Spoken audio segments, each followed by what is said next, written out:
బయటకు చూస్తే సాధారణ అనారోగ్య మరణంలా కనిపించిన ఈ ఘటన పోలీసుల దర్యాప్తులో దారుణమైన హత్య కేసుగా బయటపడింది.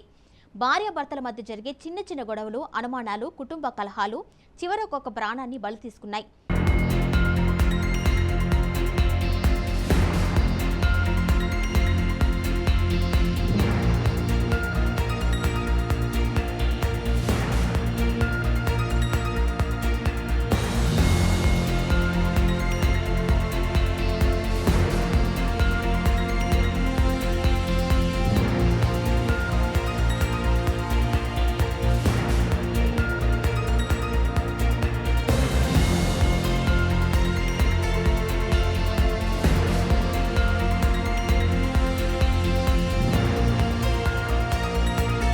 ప్రొద్దుటూరులో వివాహిత పద్మజ మృతి కేసు ఛేదించిన పోలీసులు. భర్త అరెస్ట్. షాకింగ్ నిజాలు వెలుగులోకి వచ్చాయి. కడప జిల్లా ప్రొద్దుటూరులో జరిగిన ఒక వివాహిత అనుమానాస్పద మృతి కేసు ఇప్పుడు రాష్ట్ర వ్యాప్తంగా సంచలనంగా మారింది. బయటకు చూస్తే సాధారణ అనారోగ్య మరణంలా కనిపించిన ఈ ఘటన పోలీసుల దర్యాప్తులో దారుణమైన హత్య కేసుగా బయటపడింది.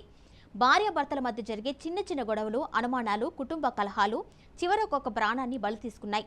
భార్యను ఎలా చంపితే ఎవరికి అనుమానం రాదో తెలుసుకోవడానికి యూట్యూబ్లో సెర్చ్ చేసిన భర్త హైదరాబాద్ నుంచి విషం తెప్పించడం, పాలకోవాలో కలిపి భార్యకి ఇవ్వడం, ఆమె చనిపోయిందో లేదో చూసేందుకు ముఖంపై దిండు పెట్టి నొక్కడం, ఆ తర్వాత ఏమీ తెలియనట్టు ఆసుపత్రికి తీసుకెళ్లడం. ఇప్పుడు ఈ కేసులో బయటపడిన ప్రతి విషయం ప్రజల్ని షాకు గురిచేస్తుంది. అసలు భార్య పద్మజను ఎందుకు చంపాలి అనుకున్నాడు? ఈ హత్యకు దారితీసిన కారణాలేంటి? పోలీసులు ఎలా అనుమానించారు? ఇప్పుడు ఈ కేసు సమాజానికి ఏం చెబుతుంది అనే అంశాలు తీవ్ర చర్చకు దారితీస్తున్నాయి. ఈ ఘటనకు సంబంధించిన వివరాల్లోకి వెళ్తే, ప్రొద్దుటూరుకు చెందిన పద్మజ అనుమానాస్పద పరిస్థితుల్లో మృతి చెందడంతో మొదట కుటుంబ సభ్యులు, స్థానికులు షాకు గురయ్యారు. శరీరంపై ఎలాంటి గాయాలు లేకపోవడం, బయటకు పెద్దగా అనుమానం రాకపోవడంతో మొదట ఇది సహజ మరణంలాగే కనిపించినట్లు సమాచారం. అయితే ఘటనపై కొన్ని అనుమానాస్పద అంశాలు గుర్తించిన పోలీసులు లోతుగా విచారణ చేపట్టినట్టు తెలుస్తుంది. ముఖ్యంగా భర్త కిరణ్ కుమార్ వ్యవహార శైలిపై అనుమానం రావడంతో పోలీసులు అతన్ని అదుపులోకి తీసుకొని ప్రశ్నించినట్లుగా సమాచారం.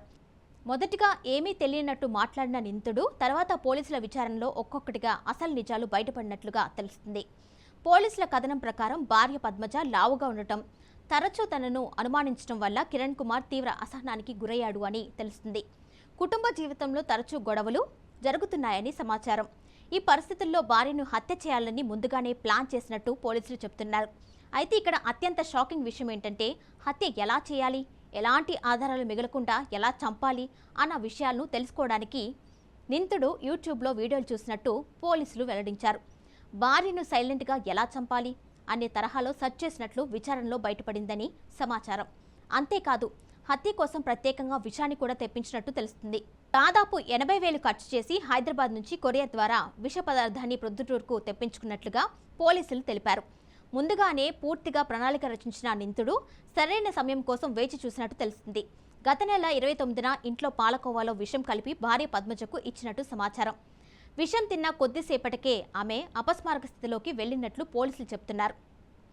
అయితే ఇక్కడితో ఆగకుండా ఆమె చనిపోయిందో లేదో నిర్ధారించుకునేందుకు నిందితుడు మరింత దారుణానికి పాల్పడినట్టు తెలుస్తుంది. అపస్మారక స్థితిలో ఉన్న భార్య ముఖంపై దిండుతో నొక్కినట్లు విచారణలో ఒప్పుకున్నట్లుగా సమాచారం. ఆ తర్వాత బయటకు ఏమీ తెలియనట్లు నటిస్తూ ఆసుపత్రికి తీసుకెళ్లినట్లుగా పోలీసులు వెల్లడించారు. అక్కడ వైద్యులు ఆమెను పరీక్షించి అప్పటికే మృతి చెందినట్లుగా నిర్ధారించినట్లు తెలుస్తుంది. ఈ కేసులో పోలీసుల అప్రమత్తత ఇప్పుడు ప్రశంసలు అందుకుంటుంది. ఎందుకంటే శరీరంపై ఎలాంటి గాయాలు లేకపోవడం వల్ల ఇది సహజ మరణంలా కనిపించే అవకాశం ఉంది. కానీ కొన్ని అనుమానాస్పద పరిస్థితుల్ని గుర్తించిన పోలీసులు దర్యాప్తును ఆపకుండా కొనసాగించారు.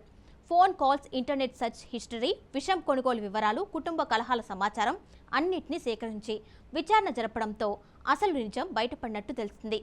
ప్రొద్దుటూరు ఏఎస్పీ విభు కృష్ణ మీడియా సమావేశంలో కేసు వివరాలను వెల్లడించారు.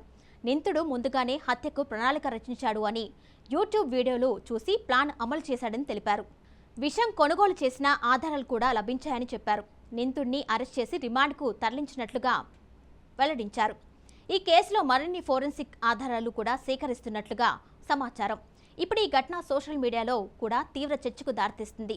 యూట్యూబ్లో చూసి హత్య చేయడం అన్న విషయం ప్రజల్ని మరింత కలవరపెడుతుంది. టెక్నాలజీని, సోషల్ మీడియాను, ఇంటర్నెట్ను తప్పుదోవలో ఉపయోగిస్తే ఎంత ప్రమాదకరంగా మారుతుందో ఈ ఘటన మళ్లీ గుర్తు చేస్తుంది. నెటిజన్లు కామెంట్లు చేస్తున్నారు.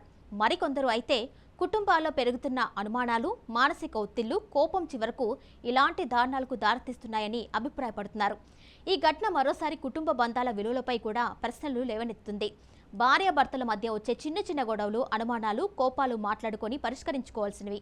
కానీ అదే సమస్యలు క్రమంగా ద్వేషంగా మారితే చివరకు ఒకరి ప్రాణం తీసే స్థాయికి వెళ్లే ప్రమాదం ఉందని నిపుణులు చెబుతున్నారు. ముఖ్యంగా సోషల్ మీడియా, యూట్యూబ్ వంటి వేదికల్లో వచ్చే ప్రమాదకర సమాచారాన్ని కొందరు నేరాలకు ఉపయోగించడం ఇప్పుడు పోలీసులకు కూడా పెద్ద సవాలుగా మారుతుంది. మొత్తానికి ప్రొద్దుటూరులో జరిగిన పద్మజ హత్య కేసు ఇప్పుడు రాష్ట్ర వ్యాప్తంగా సంచలనంగా మారింది.